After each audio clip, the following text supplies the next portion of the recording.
Hello, नमस्कार प्यारे बच्चों। मैं Vijay Bansal, math lecturer, Jakhal block, district Fatehabad से, हरियाणा एजुकेशन डिपार्टमेंट। आज हम अपनी मैथ की क्लास के अंदर कुछ सीखेंगे। जी प्यारे बच्चों, आज हम जो चैप्टर स्टार्ट करेंगे, हमारे पास हमारी क्लास 10th का 5th चैप्टर है एपी अर्थमेटिक प्रोग्रेशन, समानांतर श्रेणी। उसके हम एमसीक्यू, ऑब्जेक्टिव क्वेश्चंस, इन सभी के बारे में हम बात करेंगे। इसमें हम सबसे पहले इसकी कुछ मुख्य अवधारणा परिणाम के बारे में बात करते हैं। जैसे जिसके अंदर सबसे पहले पॉइंट हमें क्या कह रहा है, एक समानांतर श्रेणी है एपी आपके पास, ठीक है। एक ऐसी सूची होती है जिसमें प्रत्येक पद अपने से पिछले पद से, मीन्स प्रथम पद ए को छोड़कर एक निश्चित संख्या डी जोड़कर प्राप्त होता है। यह निश्चित संख्या डी इस एपी का सारवंतर कहलाती है। और इस एपी का व्यापक रूप मतलब क्या होता है, आपके पास अगर प्रथम पद हम ए कहें तो इसमें आप डी जोड़ देते हैं तो ए प्लस डी बन जाता है। फिर इसके दूसरे पद में डी जोड़ देते हैं तो आपके पास आपका तीसरा पद आ जाता है।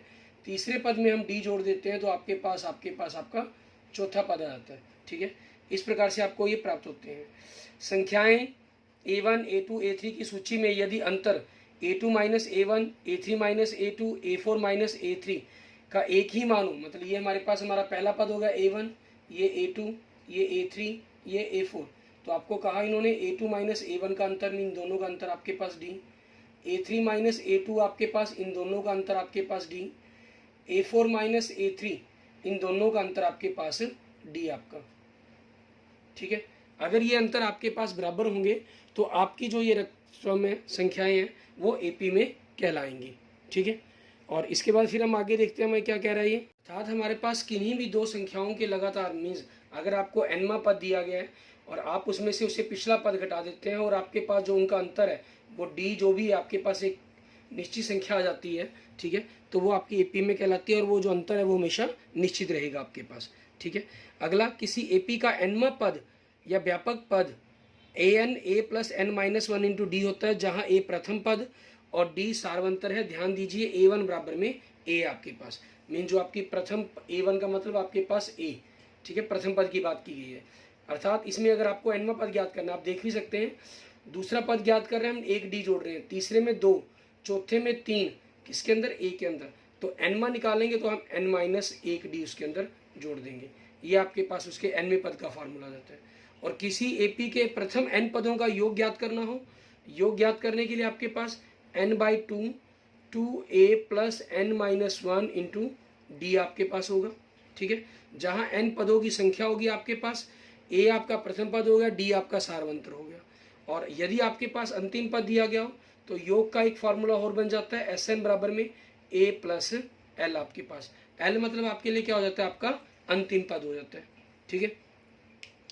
अब आपके पास अगर हमें इसी योग के ऊपर ही अगर हम बात करें कि आपको योग दिया गया हो, ठीक है, यदि किसी एपी के प्रथम n पदों का योग Sn हमें दिया गया हो, ठीक है, और तो उस एपी का nवा पद आपके पास, मीन्स an कैसे निकलेगा, तो हम क्या करेंगे, आपके पास Sn में से n माइनस 1 पदों का योग घटा दें। मतलब 10 दिया गया तो 10 के लिए आपके पास n का फार्मूला दिया गया होगा, हम उसमें से n माइनस 1 पदों के योग को घटा देंगे तो आपके पास उसका nवा पद आ जाएगा, जो भी आपको ज्ञात करने के लिए कहा जाएगा, ठीक है। अब इसी पर बेस्ड हम अपने कुछ क्वेश्चंस देखते हैं, कुछ एग्जांपल्स देखते हैं हमारे पास, ठीक है, कि उसके अंदर में क्या कह रहे हैं। जैसे प्रतिदर्श प्रश्न, बहुविकल्पीय प्रश्नों में हम देखें, पहला प्रतिदर्श प्रश्न हमारा, मीन्स हमारा एग्जाम्पल नंबर 1, हमें कह रहा है एपी है 5, 8, 11, 14 का 10वां पद क्या बताएं क्या होगा, ठीक है। तो ए आपके पास कितनी होगी, 5, 10वां पद तो 10 माइनस 1 9, डी मतलब इन सभी पदों के बीच का अंतर 5, 8, 11, 14, सभी में अंतर कितने का, 3 का, 9, 23, 27 और 5, 32, ये आपके पास आपका आंसर हो जाएगा। मीन्स ऑप्शन क्या बन गया आपका, ए। नेक्स्ट देखेंगे एग्जाम्पल नंबर 2, आपके पास हमें कह रहा है किसी एपी में यदि ए आपको दे रहा है, डी दे रहा है, एनवा पद दे रहा है, तो एन का मान पूछ रहा है कि कितना होगा। एनवें पद का फॉर्मूला होता है A plus N minus 1 into D. ये आपको दे रहा है 7.2, ए दे रहा है आपके पास माइनस 7.2, एन आपको पता करना है और डी दे रहा है आपको 3.6। तो अगले स्टेप के अंदर इधर मैंने ले आके जोड़ दिया इसको 7.7, आपके पास n माइनस 1 गुना में 3.6, आपके पास ये 14.4 हो गया, ठीक है। इसको 3.6 से हम भाग कर देंगे। दशमलव अगर हम हटा देते हैं तो ऊपरले दशमलव के कारण नीचे 10 और निचले दशमलव के कारण ऊपर 10, 10 से 10 कट गया, 36, 144, तो n आपके पास 4 प्लस 1 5 आ जाएगा, ठीक है। अब ये रहता है, अच्छा इसमें क्या रहता है आपके पास एक, अगर हम डायरेक्ट फार्मूला n ज्ञात करने के लिए लिखना भी चाहें, n ज्ञात करने के लिए आपके पास क्या हो जाता है, l मतलब आपका अंतिम पद माइनस ए बटा में d आपके पास रहता है, ठीक है।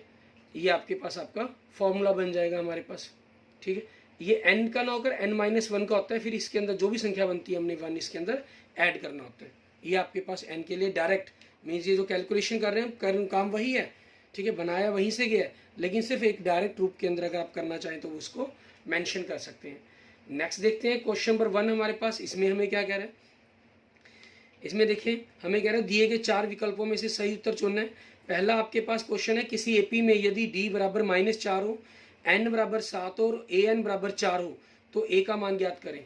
मीन्स इसके अंदर हमें जैसे n ज्ञात करने के लिए था, अब यहाँ पर हमें a ही ज्ञात करने के लिए क्या दिया इन्होंने, तो nवां पद कितने आपके पास, इसी फॉर्मूले का यूज़ करते हैं।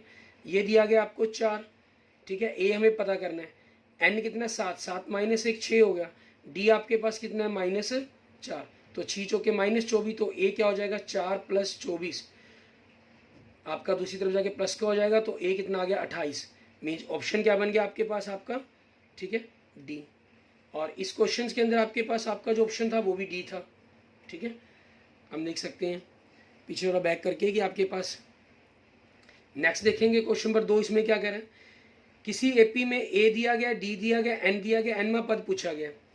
तो एनवां पद ज्ञात करने के लिए फार्मूला ए कितना 3.5 प्लस n-1 मीन्स 101 में से 1 घटाया 100 गुना में डी कितना 0, ये तो 0 ही हो जाएगा, तो जोड़कर कितना आ जाएगा 3.5। तो ये ऑप्शन कौन सा हो गया आपका, ऑप्शन बी आपके पास, ठीक है। ये हमारे पास हमारे क्वेश्चन का आंसर हो गया। एंड नेक्स्ट देखते हैं हमारे पास क्वेश्चन नंबर आगे, ठीक है।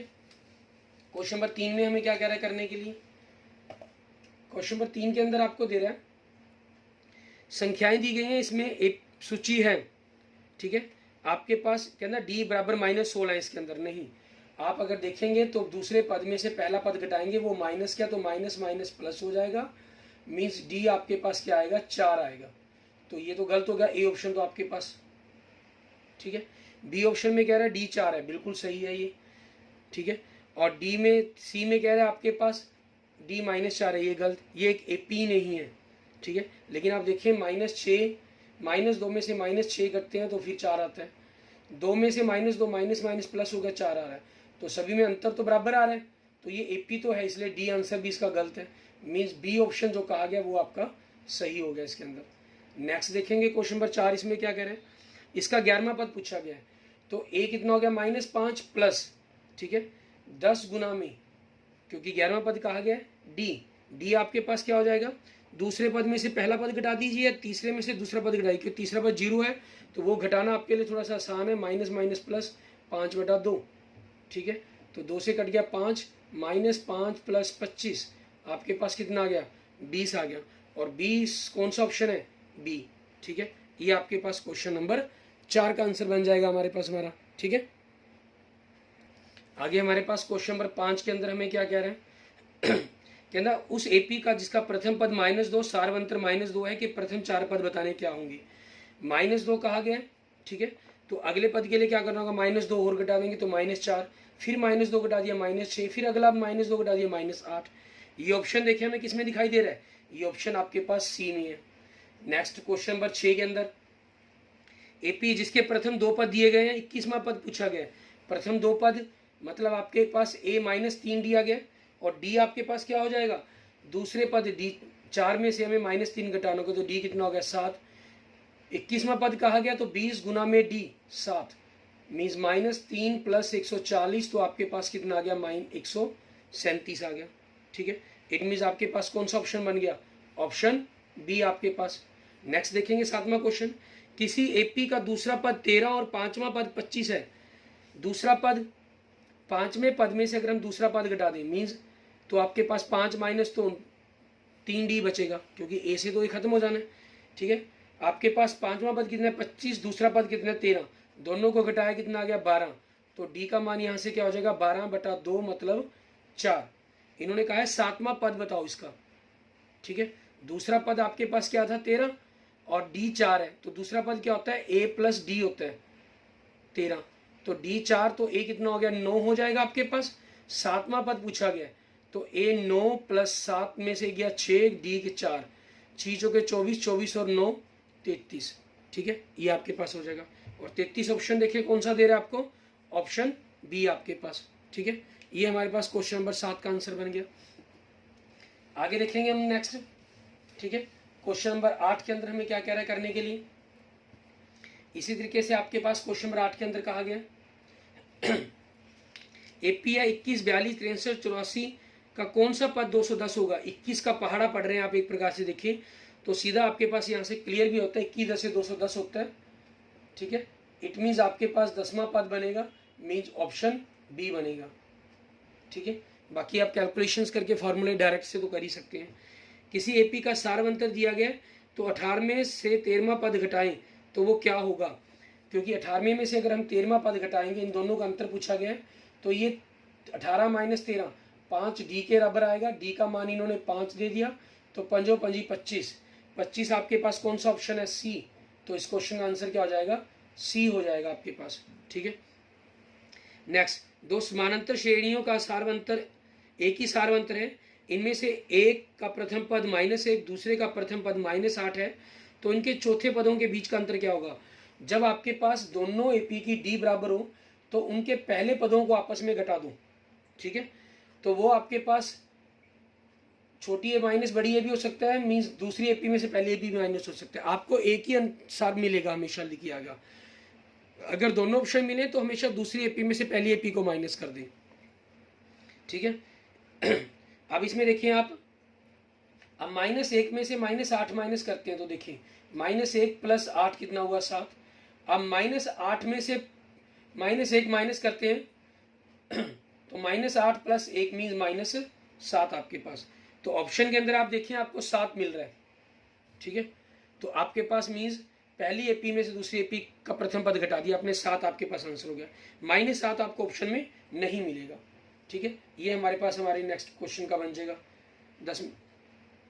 11वां क्वेश्चन हो गया ये हमारे पास। हमारा 10वां क्वेश्चन बीच में रह गया आपका, ये 11वां क्वेश्चन हो गया। 10वां क्वेश्चन आपके पास 18 और 14 पदों का अंतर दिया हुआ है, मीन 4 डी आपके पास। ठीक है, वो कितना दिया गया, 32 दिया गया आपको, तो डी कितना हो जाएगा 32 बटा में 4 मीन्स 8 हो जाएगा। 8 आपके पास ऑप्शन कौन सा दिया गया, ए दिया गया। ठीक है, हमारा क्वेश्चन नंबर 10 रह गया था बीच में। आगे देखेंगे हम क्वेश्चन नंबर 12। ये हमें क्या कह रहा है करने के लिए, इसमें कह रहा है यदि किसी एपी के 7वें पद का 7 गुना उसके 11वें पद के 11 गुने के बराबर हो तो उसका 18वां पद कितना होगा। ठीक है, जब आपके पास इस तरीके से कहा जाए 7वें पद का 7 गुना 11वें पद का 11 गुना, मीन्स आपको अगर कहा जाए nवें पद का n गुना mवें पद का m गुना, तो आपके पास a प्लस mnवां पद क्या होगा, वो हमेशा 0 बनेगा आपके पास। ठीक है, ये रिलेशन बनेगा इन दोनों के बीच में। तो 11 और 7 18 हो गया, तो मीन्स 18वां जो पद बनेगा आपके पास 0 बनेगा। 0 मतलब आपके पास ऑप्शन क्या हो जाएगा, आपका डी हो जाएगा। आप चाहें तो इस क्वेश्चन को सॉल्व करके भी देख सकते हैं। ठीक है, नेक्स्ट देखेंगे हमारे पास क्वेश्चन नंबर 13 के अंदर। इसके अंदर हमें क्या कह रहा है करने के लिए, क्वेश्चन नंबर 13 में हमें कह रहा है एपी दी हुई है आपको। ठीक है, इन्होंने कहा अंत में से इसका चौथा पद बताएं क्या होगा। आपको -11 -8 -5 ये दे रहा है, लास्ट पद दे रहा है 49। ठीक है, आप देखें इसके अंदर 3 3 बढ़ रहे हैं, -8 में से -11 करेंगे, 3 3 का अंतर है, तो मतलब 3 3 बढ़ रहे हैं, क्योंकि हम माइनस से प्लस की तरफ जा रहे हैं, मीन्स 3 बढ़ रहा है। तो 49 3 घटाकर 46, 3 घटाकर 43, 3 घटाकर 40, तो अंतिम में से चौथा पद आपके पास क्या होगा, आपका 40 हो गया, मीन्स ऑप्शन बी हो जाएगा आपके पास। ठीक है, नेक्स्ट देखेंगे क्वेश्चन नंबर 14। इसके अंदर हमें क्या कह रहे हैं, प्रथम 100 प्रकर संख्याओं के योग को ज्ञात करने से संबंध जो प्रसिद्ध गणितज्ञ हैं कौन थे जिन्होंने ये फॉर्मूला दिया था सबसे पहले। ठीक है, इसके बारे में सबसे पहला जो जिन्होंने बताया वो थे एक महान मैथमेटिशियन गॉस। ठीक है, जिन्होंने 1 से लेकर 100 तक की संख्याओं के बारे में फॉर्मूला बताया कि 100 को हम उसकी अगली संख्या 101 से गुना कर 2 से भाग कर दें, जो बाद में फॉर्मूला आपके पास n+1 बटा में 2 बना, मतलब 1 से लेकर n तक की संख्याओं के योग के लिए आपका। ठीक है, नेक्स्ट देखेंगे आपके पास 15वां क्वेश्चन। यदि किसी एपी के प्रथम पद -5, सार्वंतर 2 है, तो इसके प्रथम 6 पदों का योग बताना है। 6 पदों का योग फार्मूला 6/2 n/2, 2a कितना -5 आपके पास, ठीक है। n - 1 मीन्स 6 - 1 5 गुना में d, 5 दूनी 10, ठीक है। इधर ही 5 दूनी 10, ये आपका 0 आ जाएगा। 0 को बाहर 3 है, 3 से गुना करेंगे 0, मीन्स ऑप्शन क्या बन गया आपके पास, आपका ए बन गया।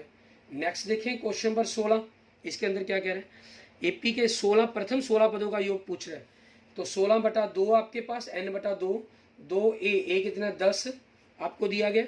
n आपके पास 16, 16 - 1 15 गुना में d आपके पास 10 6 2 मतलब -4 है आपके पास, ठीक है। इसको काट दिया हमने 8 पर, 8 गुना में 20 - 60, तो गुना करके -40 आ जाएगा। दोनों की गुना की -320, तो ऑप्शन देखिए आपके पास क्या है, ए ऑप्शन, ठीक है, आपके क्वेश्चन का आंसर बन जाएगा। नेक्स्ट देखेंगे क्वेश्चन नंबर 17, इसके अंदर हमें क्या कह रहा है करने के लिए, किसी एपी में ए दिया गया है, एनवा पद दिया गया है, एसएन दिया गया है, तो एन बराबर है, ये पूछ रहा है आपसे। फार्मूला आपके पास एन एस एन का फार्मूला क्या होता है, n/2a + l, l मतलब आपका एनवा पद, एस एन दिया हुआ है इन्होंने आपको 399, ठीक है। एन आपसे पूछा गया, ए कितना कह रहा है आपको 1, और एनवा पद मीन्स एल कितना दे रहा है 20, ठीक है। तो यहाँ से आपके पास अगर हम एन की कैलकुलेशन करते हैं तो वो क्या बनेगा आपके पास, 399 गुना में 2 20 और 1 21, 21 को हमने इससे काटना है, उसके अकॉर्डिंग आपके पास इसका आंसर बनेगा, ठीक है। कि क्या आपके पास इसका आंसर जाएगा 21 को आपके पास इससे अगर हम काट दें तो 19 पे कटता है, तो 19 दूनी 38, तो n आपके पास कितना हो गया 38 हो गया, मीन्स ऑप्शन आपके पास क्या बन गया, आपका सी ऑप्शन बन गया, ठीक है। ये आपके पास क्वेश्चन का आंसर बन जाएगा। एंड नेक्स्ट देखते हैं आपके पास क्वेश्चन नंबर 18, इसके अंदर हमें क्या कह रहा है करने के लिए। क्वेश्चन नंबर 18 के अंदर 3 के प्रथम 5 गुंजों का योग, 3 के प्रथम 5 गुण 3 6 9 12 15 ये होगी। अब इनको जोड़ना है हमें, 9 6 15 12 और 3 15 15 15 3 45, ठीक है। ये आपके पास इन सभी का जोड़ बन जाएगा, इट मीन्स ऑप्शन ए। इसके बाद देखते हैं हम कुछ हमारे क्वेश्चन, तर्क के साथ स्पिक्स उत्तरीय प्रश्न, एपी दी गई है आपको 10 5 0 -5 का सार्वंतर्गता डी 5 के बराबर है, औचित्य के साथ उत्तर दीजिए, कथन सत्य है या असत्य है, ठीक है। तो आपके पास इसका पहले एग्जाम्पल का क्या हो जाएगा, असत्य है, क्योंकि 10 7 5 ये कम हो रहा है, बढ़ नहीं रहा, बढ़ता तो प्लस का आता, ठीक है ना। आप देख भी रहे हैं अंतर है यहाँ पर, सेकंड दूसरे पद में से पहला पद घटा रहे हैं, तीसरे में से दूसरा -5 अंतर आ रहा है, ठीक है, इसलिए गलत हो जाएगा।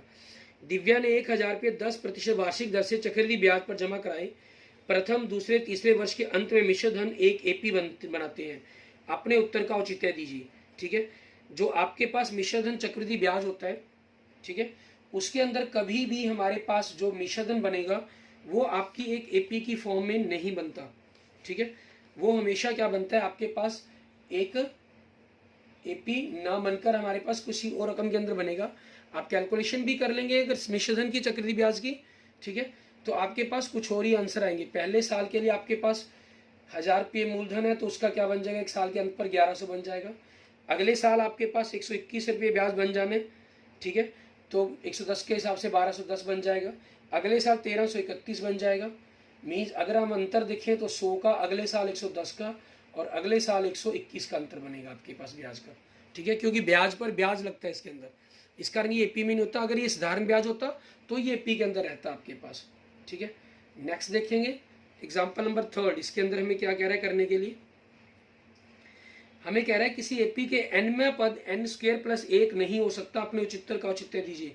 बिल्कुल सही, सत्य है आपके पास, किसी भी एपी का जो भी nवां पद होगा वो एक रैखिक समीकरण बनेगी। अगर n की घात 2 इस प्रकार से आपके पास होगा तो वो नहीं हो सकता।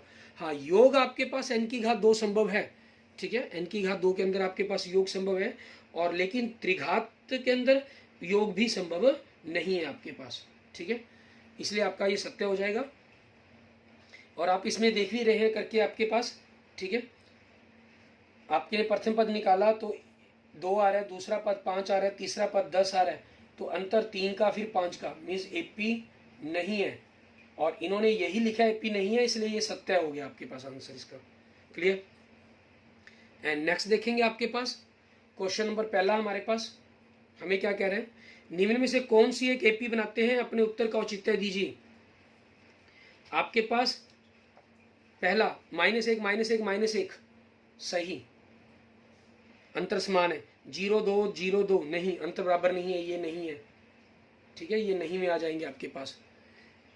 तीसरा 1 1 2 2, पहले 0 का अंतर, फिर ये 2 1 का अंतर, फिर 0 का अंतर, तो ये भी नहीं है। चौथा 11 22 33, 11 का पहाड़ा पढ़ रहे हैं, मीन्स 11 11 का अंतर है, तो ये सही है, आपके पास एपी है। 1/2 1/3 1/4 नहीं, इनके अंतर बराबर नहीं है आपके पास। और छठा आपके पास 2 4, 2 का वर्ग 4 हो जाएगा, 2 का घन 8 हो जाएगा, तो अंतर आपके पास पहले 2 का फिर 4 का, तो ये भी एपी में नहीं है आपके पास, ठीक है। और अगला वर्गमूल 3 है, अगला वर्गमूल 12, 2 वर्गमूल 3 बनेगा, 27 आपके पास 3 वर्गमूल 3 बनेगा, 48 4 वर्गमूल 3 बनेगा, तो वर्गमूल 1 का अंतर, वर्गमूल 1 का अंतर, वर्गमूल 1 का अंतर, तो ये आपके पास एपी में है, ठीक है, ये आपके पास एपी में हाँ हो जाएगा। क्लियर। आगे देखते हैं, हमारे पास कुछ क्वेश्चंस और इसी हिसाब से, ठीक है, इनके औचित्य को जानने की कोशिश करेंगे। क्वेश्चन नंबर 2 देखें, जैसे हमें कह रहा है औचित्य के साथ बताइए कि क्या यह कथन सत्य है, -1 -3/2 -2 5/2 से एक एपी बनती है अगर इनके पहले दो अंतर आपस में बराबर हों, ठीक है। आपके पास पहले दो अंतर आप देखिए, -3/2 में से अब -1 करते हैं तो ये -1/2 बन गया, -2 में से आप -3/2 करते हैं तो ये भी -1/2 बन गया। ये दो अंतर बराबर है, लेकिन कंडीशन होती है एपी के अंदर 3 अंतर कम से कम बराबर होने चाहिए। तो 5/2 आपके पास में से हम -2 करते हैं तो आपके पास ये 9/2 बनता है, ठीक है। तो ये अंतर आपके पास बराबर नहीं है अब, तो इसलिए ये एपी में नहीं है। क्लियर। एंड नेक्स्ट आपके पास क्वेश्चन नंबर 3 देखेंगे। एपी दी गई है -3 -7 -11 के लिए क्या हम 30वां और 20वें पद को वास्तव में बिना ज्ञात किए सीधे 30वें से 20वें पद का ज्ञात अंतर कर सकते हैं? अपने उत्तर के लिए कारण का औचित्य दीजिए। हाँ, हम ऐसा कर सकते हैं, ठीक है। आपके पास क्योंकि 30वें पद माइनस 20वें पद, 30वां पद a + 29d बनेगा और 20वां पद a + 19d बनेगा, तो a से 1 कट गया, 29 - 19 आपके पास मतलब 10d बन जाता है। 30 - 20, ठीक है, उस हिसाब से हम सीधा d 10d भी लिख सकते हैं। और d आपके पास यहाँ से क्लियर है, -3 -7 -11, ये -4 का अंतर है, तो मतलब -40 बन जाएगा आपके पास ये, ठीक है, ये आपका आंसर हो जाएगा। नेक्स्ट देखेंगे क्वेश्चन नंबर 4 के अंदर हमारे पास, इसमें हमें क्या कह रहा है करने के लिए दो समानांतर श्रेणियों का एक ही सार्वंतर है। एक समानांतर श्रेणी का प्रथम पद 2, दूसरी का 7 है, तो उनके 10वें पदों का अंतर वही है जो उनके 21वें पदों का अंतर है, यह वही है जो उनके संगत 2 पदों का अंतर है, ठीक है। तो आपके पास बताना है कि हमारे पास उनके अंतर आपस में क्या रहेंगे, ठीक है। इन्होंने यहाँ पर पहले जो बात लिखी है कि किसी 2 एपी के अंदर आपके पास अंतर वही है जो उनके 10वें पदों का है, जो उनके 21वें पदों का अंतर है, ठीक है। और संगत किन्हीं भी 2 पदों का, मीन्स 12वें पदों का अंतर, 48वें पदों का अंतर, 100वें पदों का अंतर, कोई भी अंतर हो, वो हमेशा उनकी ए के अंतर के बराबर होगा, दोनों एपी के प्रथम पद के अंतर के बराबर, ठीक है। और प्रथम पद का अंतर क्या है आपके पास, 7 - 2 आपके पास 5 बन जाएगा, इसलिए हम इसको सत्य कह सकते हैं, ठीक है। कि किन्हीं 2 संगत पदों का कोई भी 2 पदों का अंतर निकालेंगे आपके पास, तो जो अंतर है वही 10वें और 21वें पद का अंतर होगा। हमने प्रथम पदों का निकाला, यही बनेगा इनका अंतर। क्या एपी 31 28 25 का कोई पद 0 है? तो और अपने उत्तर का औचित्य दीजिए। मतलब -3 आपके पास हम गम करते चले जाएं, ठीक है। तो आप देखिए, मैंने आपको L मतलब 31 माइनस आपका 0 का इन्होंने एलमा पद और a 31 बटा में -3, तो -31 -3 से भाग नहीं होता, ठीक है, ये पूरा भाग नहीं हो रहा, तो उसके अंदर फिर एक जोड़कर आपके पास बनेगा। तो ऐसा किसी एपी का कोई पद 0, इस एपी का 0 पद नहीं हो सकता, नहीं। ये आपके पास क्वेश्चन का आंसर आ जाएगा। एंड नेक्स्ट देखेंगे क्वेश्चन नंबर 6, इसके अंदर हमें क्या कह रहा है करने के लिए। कहना जब प्रथम किलोमीटर की टैक्सी का किराया 15 है और प्रत्येक अतिरिक्त किलोमीटर का किराया 8 रुपये है, तो प्रत्येक किलोमीटर के बाद टैक्सी के किराए से एपी नहीं बनती, क्योंकि प्रत्येक किलोमीटर के बाद कुल किराया डैश में निम्न लिखते हैं। नहीं, यहाँ हर किलोमीटर का किराया 8 रुपये है, लेकिन जो एपी है वो 15, 8 23, 8 31, 8 39 ये बनेगी, ठीक है। तो ये एपी गलत है आपके पास, तो इस कारण इस क्वेश्चन का आंसर क्या हो जाएगा आपके पास, असत्य हो जाएगा। नेक्स्ट देखेंगे क्वेश्चन नंबर 7, इसके अंदर हमें क्या कह रहा है करने के लिए, ठीक है। इन्होंने कहा कि निम्न में से किन में समन संख्याओं की सूची से एक एपी बनती है, अपने उत्तर के लिए कारण दीजिए। पहला, किसी स्कूल द्वारा प्रत्येक विद्यार्थी से पूरे सत्र में प्रत्येक महीने में लिया गया शुल्क जबकि मासिक शुल्क 4000 रुपये है। ठीक है, तो आपके पास 4000 रुपये है तो एपी बन गई, अंतर 0 हो गया इसके अंदर। और दूसरे के अंदर अगर हम आगे देखें हमारे पास, ठीक है, किसी स्कूल द्वारा कक्षा 1 से 12 तक प्रत्येक मास में लिया गया शुल्क जबकि कक्षा 1 से 12 का मासिक शुल्क 250 रुपये है और यह प्रत्येक अगली कक्षा के लिए 50 रुपये बढ़ता चला जाता है। 50 रुपये बढ़ रहा है तो ये भी एपी में हो गया आपके पास। ठीक है, वरुण के खाते में प्रत्येक वर्ष के अंत में जमा राशि जबकि जमा खाते में 1000 रुपये पर 10 प्रति वार्षिक साधारण ब्याज की दर से साधारण ब्याज से लगता है तो ये भी एपी बनेगा आपके पास, इसलिए ये भी सही है। किसी खाद्य पदार्थ में प्रत्येक सेकंड के बाद जीवाणु की संख्या जबकि प्रत्येक सेकंड में दुगनी हो जाती है। मीन्स पहले अगर 1 थी बाद में 2 होगी, 2 की फिर 4 होगी, 4 की 8 होगी, 8 की 16 होगी, तो अंतर बराबर नहीं रहा आपके पास। ये एक जीपी टर्म बन जाती है जो हम आगे अपनी 11वीं कक्षा में पढ़ेंगे। नेक्स्ट आपके पास क्वेश्चन नंबर 8 देखें, इसके अंदर हमें क्या कह रहा है। औचित्य देते हुए बताइए कि क्या आपके पास कहना कथन सत्य है कि निम्नलिखित किसी एपी के n में पद हैं 2n-3। हाँ, ये हो सकता है आपके पास एपी। ठीक है, लीनियर इक्वेशन है, ये हो सकती है। दूसरे में आपको क्वाड्रिक इक्वेशन दी गई है, नहीं हो सकती। और तीसरे में फिर n की घात 2 दी गई है, ये भी कोई एपी की किसी भी एपी का n पद नहीं हो सकता है आपके पास। Clear? Okay, thank you friends, thank you students. इस तरीके से आपने इन क्वेश्चन सभी क्वेश्चंस को करके देख लेना है। ठीक है, और किसी भी क्वेश्चन के रिगार्डिंग कोई प्रॉब्लम है या कोई ऑब्जेक्शन है आपको, ठीक है, या कोई कंसेप्ट समझ में नहीं आया है या आप कोई और वीडियो चाहते हैं किसी और चैप्टर्स के बारे में, तो आप मुझे कमेंट बॉक्स में कमेंट कर सकते हैं, मैसेज कर सकते हैं आप मुझे। ठीक है, और अगर आपने अभी तक मेरा यूट्यूब चैनल विजय जाखल बंसल मैथ को नहीं सब्सक्राइब किया है तो please subscribe my YouTube channel Vijay Jakhal Bansal math. ठीक है, और इस वीडियो को अगर आपको अच्छी लगे तो अपने दोस्तों मित्रों के साथ जरूर शेयर करें और इसे लाइक भी करें। ठीक है, okay, thank you friends, thank you students.